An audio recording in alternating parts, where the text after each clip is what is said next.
कुलदीप बिश्नोई की और उसके बेटे की हार पे मिठाइयां बटेंगी, तैयारी कर रखी है सबने। यहाँ जीत का मामला ही नहीं है। रवि जी, किसान नेता से नेता वाली बात कर रहे हैं। मैंने जवाब कुछ और पूछा था कि खुल के सपोर्ट किसे कर रहे हैं, नाम जरूर जानना। मैं और बोला नारा भी निकला हुआ है कि बोला भाई घी गालो शक्कर में, वोट गेरो टक्कर में। ये इनका नारा है यहाँ वालों का। किसान आंदोलन खत्म हुए बहुत समय हो चुका, मगर ये विरोध क्यों नहीं जा रहा है? अब आदमपुर उपचुनाव में भी कूद पड़े हैं। कुलदीप बिश्नोई को हम बता देना चाहते हैं, पिपल इब के हिसाब पाड़ेंगे, सारी जड़ दिखावेंगे और सारा हरियाणा बेरा पाटेगा। कुलदीप बिश्नोई भी कहते थे काले चोर पे भरोसा कर लियो, बीजेपी वालों पे भरोसा ना करियो। उनका सताया हुआ कुलदीप बिश्नोई बैठा, मेरी तरफ देख लेना इनको वोट देने से पहले। कहता था कि नहीं कहता था? ऐसा कोई सगा नहीं है जिसको मनोहर लाल खट्टर ने और जिसको दुष्यंत चौटाला ने और इनकी गठबंधन सरकार ने ठगा ना हो हरियाणा में। नमस्कार, मैं हूं अंकिता सिंह और आप देख रहे हैं सिटी बिग न्यूज। भाई, किसान अब एक बार फिर से मैदान में उतर चुके हैं। आदमपुर उपचुनाव के मैदान में बीजेपी और जेजेपी का विरोध करने। क्या नाराजगी है, किस वजह से विरोध कर रहे हैं, ऐसे बहुत सारे सवाल हैं। पूछेंगे रवि आजाद से, जो कि भारतीय किसान यूनियन के युवा प्रदेश अध्यक्ष हैं। सर, स्वागत है आपका हमारे चैनल। जी धन्यवाद, नमस्कार आपके सभी दर्शकों को। सबसे पहला कारण जानना चाहूंगे कि किसान आंदोलन खत्म हुए बहुत समय हो चुका, मगर ये विरोध क्यों नहीं जा रहा है? अब आदमपुर उपचुनाव में भी कूद पड़े हैं। नहीं, मुझे आप एक बात बताइए कि विरोध क्यों नहीं होना चाहिए। आप एक कारण तो बता दो, और केवल आप किसान की बात ना करें जी। मजदूर हो, नौजवान हो, हमारी माताएं बहनें हो, यहाँ तक कि कर्मचारी हो, सारे इनके विरोध में खड़े हैं। ऐसा कोई सगा नहीं है जिसको मनोहर लाल खट्टर ने और जिसको दुष्यंत चौटाला ने और इनकी गठबंधन सरकार ने ठगा ना हो हरियाणा में। सिर्फ और सिर्फ धोखा हुआ है। मैं तो ये कहता हूँ, कोई झूठ बोलने का कोई नोबेल प्राइज मिलता हो कहीं, तो वो हमारे प्रधानमंत्री जी को दे दो। कोई कंपटीशन नहीं इनका पूरी दुनिया में झूठ बोलने में। और झूठ बोलने में इनको जीएसटी लगानी चाहिए 28%। खजाने में 28% जीएसटी लगाओ झूठ बोलने पे। भारत के खजाने में, हरियाणा के खजाने में इतना पैसा हो जाएगा कि सड़कें आप सोने की बना सकते हो। सारा पैसा बीजेपी वालों से निकल के आएगा, क्योंकि जितना झूठ ये बोलते हैं दुनिया में, हमने इनसे झूठी पार्टी और इनसे झूठे नेता ना तो देखे, और भगवान से प्रार्थना करते हैं कोई दिखाना भी मत है। हम तंग हो चुके हैं। वैसे आपकी नाराजगी ये जरूर पूछना चाहूंगी, बीजेपी से है या भव्य से है? एग्जैक्टली नाम किसका? देखिए, हमारी नाराजगी सबसे पहले है सरकार से। हमारी नाराजगी बीजेपी और जेजेपी से है, और आपको पता है नाराजगी क्यों है। केवल 3 कानून वापिस हुए, उसके अलावा किसानों को एमएसपी नहीं मिला। 700 किसानों की हमारी जान चली गई। जहां हम थे वहीं खड़े हैं। बिजली बिल की बात कर लो, अग्निपथ योजना की बात कर लो, महंगी रसोई गैस, आज घर चलाना मुश्किल हो रहा है। उसके बाद ये कहते थे 2 करोड़ नौकरी देंगे, 2.5 करोड़ नौकरी छीनते ही जा रहे हैं। उसके बाद बोलते थे कि हवाई चप्पल वाला हवाई जहाज में बैठेगा।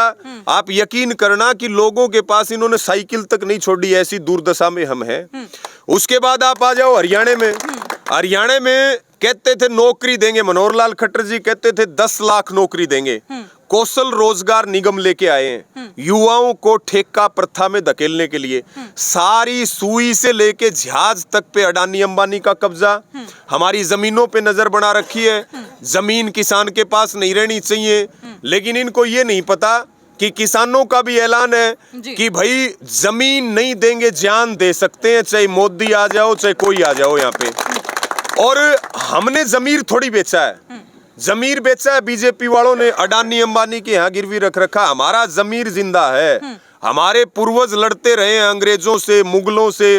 75 साल में कितनी पार्टी आई, कितनी गई, लेकिन इन सबको पता है कि किसान जिसको काट देता है ना, वो दोबारा जामता नहीं। इस बात का सबको पता जी। अभी हाल ही में भव्य बिश्नोई की एक वीडियो बड़ी वायरल हुई थी, जिसमें किसानों का सपोर्ट लेते हुए बीजेपी को बड़ी खड़ी खोटी सुना रहे थे, और उसको लेकर के सवाल भी पूछा था। तो आज भी बोलते हैं वो तो किसान कानूनों के आज भी खिलाफ है। देखिए, हम भव्य बिश्नोई और कुलदीप बिश्नोई दोनों को ये बात बताना चाहते हैं। मैं तो आपके माध्यम से भी कह रहा हूँ, वो अपने आप को बड़ा नेता कहते हैं और हम तो कोई पॉलिटिकल लोग भी नहीं है, लेकिन वो हमारे साथ बैठ के बात कर लें पब्लिक के बीच में। आदमपुर की जनता उनको ढूंढ रही है, ढूंढने से मिल नहीं रहे हैं कहीं भी। ये जो भव्य बिश्नोई है, ये बात कहता था कि ये 600 दिन जो आप जिक्र कर रहे हो काले दिन है, और ये बीजेपी पार्टी तो परमानेंट किसान मजदूर विरोधी पार्टी है। कुलदीप बिश्नोई भी कहते थे काले चोर पे भरोसा कर लियो, बीजेपी वालों पे भरोसा ना करियो। उनका सताया हुआ कुलदीप बिश्नोई बैठा, मेरी तरफ देख लेना इनको वोट देने से पहले। कहता था कि नहीं कहता था? आज जो उन्होंने अपना जमीर बेच दिया, आज वो उपचुनाव थोप रहे हैं, आज वो आदमपुर का पहले से ही विनाश कर रखा है और ज्यादा नाश करने के लिए आ रहे हैं। तो हम चैलेंज कर रहे हैं आपके माध्यम से, आ जाओ भाई, अगर हिम्मत है तो आदमपुर की जनता के बीच में आओ और तुम जवाब दे दियो हमारे सवालों का, क्योंकि उनके पास कोई जवाब ही नहीं है। उनके पास वो तो बात क्या करेंगे, चौधरी भजनलाल ने ये किया, हम तो पिप्पल हैं। चौधरी भजनलाल तो स्वर्ग में है। और रही बात पिप्पल की, कुलदीप बिश्नोई को हम बता देना चाहते हैं, पिप्पल इब के हिसाब पाड़ेंगे, सारी जड़ दिखावेंगे और सारा हरियाणा बेरा पाटेगा। उसके बाद 2-3 जगह हमारा किसानों का नारा चला पुंजड़ पाड़ने का, आपने भी बेरा है। बड़ौदा में नारा चला भाई पुंजड़ पाड़ेंगे, वहां पे बीजेपी के प्रत्याशी योगेश्वर दत्त थे। उसके बाद ये जो एलनाबाद में कांडा, और कांडा का काटा निकाला कि नहीं निकाला, बताओ निकाला कि नहीं निकाला? उन्होंने निकाला। तो अब की बार तो आप तय कर लो, आदमपुर वालों ने तो 2 उपचुनाव पहले देख लिया, पूरा आंदोलन देख लिया। इनके यहाँ विधानसभा में आंदोलन चल रहे हैं, यहाँ सड़कों का हाल देखा आपने? इतनी बेकार सड़कें हरियाणा में कहीं नहीं है। यहाँ ना कोई प्रशासन है, ना कोई सरकार है, और जनता ने बिल्कुल तय कर रखा है। पूरा बाट देखने लग रहे, मी की जैसे बाट देखा ना बारिश की, ऐसे बाट देखने लग रहे। 3 तारीख आवर सारा गांव इकट्ठा होगी न, और इन दोनों बाप बेटा के पुंजड़ पाड़ की न, इन लांडा करके भेजे, तैयारी में बैठे हैं सारे। चलिए, ये तो बात हुई भाई विरोध की। अब लोगों की नजरें इस बात पर भी टिके हैं कि किसान आखिरकार सपोर्ट किसे कर रहे हैं। खुल के नाम जरूर जानना चाहूंगी कि कौन सी पार्टी को सपोर्ट। ऐसा है, अभी तो बात विरोध, आदमपुर में तो बात चल रही है विरोध की जी। यहाँ तो जीतने का तो कोई जिक्र ही नहीं है। यहाँ पे लोग खुशी पता आपको कब मनाओगे? किसी की जीत पे खुशी नहीं मनाने वाले। सारे लोगों से आप पूछ सकते हो, कुलदीप बिश्नोई की और उसके बेटे की हार पे मिठाइयां बटेंगी, तैयारी कर रखी है सबने। यहाँ जीत का मामला ही नहीं है। इनको पता है कि कुलदीप बिश्नोई को और उसके बेटे को जो आदमी हराएगा, ये अपना फैसला कर लेंगे गांव में बैठ के, सारे इकट्ठे होके वोट दे देंगे। इनका पुंजड़ जब पटेगा, नहीं तो वोट बट जाएगी। रवि जी, किसान नेता से नेता वाली बात कर रहे हैं, मैंने जवाब कुछ और पूछा था कि खुल के सपोर्ट किसे कर रहे हैं, नाम जरूर जानना। हम बता तो रहे हैं, देखिए हम तो अपने परिवार को केवल याद दिलाने आए हैं। हमारा परिवार बहुत शाना है, इनको सबको पता है कि भाई किसको वोट दें, तब ये जो है ना, ये कुलदीप बिश्नोई का बेटा हारे। इनको सबको पता है कि किसको वोट देना, सबको पता है। और हम तो सबको यही अपील कर रहे हैं कि वोटों को एक बार कटने ना दे। लड़ाई बड़ी है, लड़ाई सरकार के खिलाफ है, सेंटर की सरकार के खिलाफ लड़ाई है, स्टेट की सरकार के खिलाफ लड़ाई है। एक बार बढ़िया झटका मार दो, उसके बाद आगे का काम हम संभाल लेंगे, क्यों चिंता करते हो? तो फिलहाल अगर बात करें कि आपके इस पूरे जिस तरीके से आप विरोध कर रहे हैं आदमपुर उपचुनाव का, इस किस तरीके से असर देख रहे हैं इस चुनाव? देखिए, हमने तो गांव में एक बात सुनी, आप पूछ भी रहे हो और रात का भी टाइम हो रहा है। हमने गांव में पूछा कि भाई बातचीत चल रही थी, बोला जी यहाँ बढ़िया माहौल चल रहा है, और बोला नारा भी निकला हुआ है कि बोला भाई घी गालो शक्कर में, वोट गेरो टक्कर में। ये इनका नारा है यहाँ वालों का। तो यानी कि टक्कर में टक्कर लगेगी, तभी तो जाके इलाज बनेगा ना। ये सारे डॉक्टर बन रहे हैं, सारे डॉक्टर बन रहे हैं, सारे बढ़िया इंजेक्शन ले रहे हैं बाट। और बीजेपी वालों की बीमारी इनको पता चल गई, कुलदीप बिश्नोई की तो ये पहले से ही जानते हैं।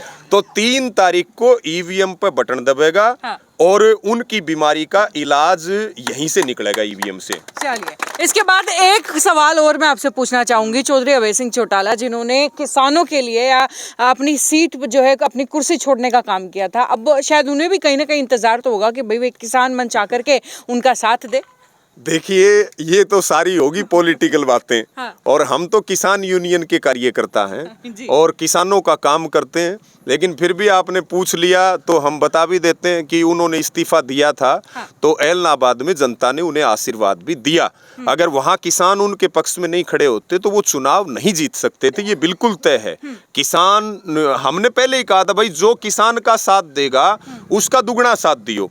अभी पंचायत के इलेक्शन आ रहे हैं, हमने सारे हरियाणा से अपील करी, अभी 30 तारीख को वोट पड़ रही है, कि भाई जिन लोगों ने हमारा साथ दिया, चाहे वो किसी भी जाति का हो, किसी भी धर्म का हो, आपकी बनती हो ना बनती हो, लेकिन उन्होंने हमारा साथ दिया मुसीबत में, तो उनको जिताना। और जो ये मंत्रियों के, विधायकों के, सांसदों के जो हाजिरी मार रहे थे, गांव में भाईचारा तोड़ रहे थे, उस समय हमने कहा था एक लाल बही बनाओ और लाल बही में इनके सबके नाम लिखो। और आदमपुर के गांव में हम कह रहे हैं कि भाई एक तो वो लाल बही पहले वाली आपके पास पड़ी है, और आदमपुर के गांव में जो बीजेपी और जेजेपी के प्रत्याशी की चमचागिरी कर रहा है, इनके नाम लिखो। यहाँ पंचायती चुनाव आ रहे हैं, तो ये पार्षद बनने आएंगे, सरपंच बनने आएंगे, इनको पंच भी मत बनने देना। इलाज केवल कुलदीप बिश्नोई का नहीं होगा, हम तो उनको कह रहे हैं टेम बच रहा है भाई, सुधर जाओ, नहीं तो तुम जो है पार्षद बनोगे, बीडीसी बनोगे, अपना जो है ठीक ठाक तरीके से इनका साथ छोड़ दो, नहीं तो तुम्हें भी पंच नहीं बनने देंगे। पूरे हरियाणा में ये मुहिम हमने चला रखी है। जी बहुत बहुत धन्यवाद रवि जी। जी आपका बहुत बहुत धन्यवाद जी। तो ये थे मेरे साथ रवि आजाद, जो कि एक बड़े किसान नेता हैं और फिलहाल भारतीय जनता पार्टी और जेजेपी के गठबंधन का विरोध करने यहाँ आदमपुर उपचुनाव के अंदर उतरे हुए हैं। तकरीबन 40 गांव का दौरा कर चुके हैं, मीटिंग कर चुके हैं। आगे भी लगातार ये दौरा इसी तरीके से जारी रहने वाला है। अब देखने वाली बात ये होगी कि किसानों के विरोध का असर उपचुनाव पर किस तरीके से देखने को मिलता है। वैसे आपको क्या लगता है, आपकी राय क्या है कि इस उपचुनाव का असर किस कदर और कितना होगा? आपकी राय नीचे कमेंट सेक्शन में लिख करके बताइए और वीडियो को ज़्यादा से ज़्यादा शेयर कर दीजिए। नमस्कार।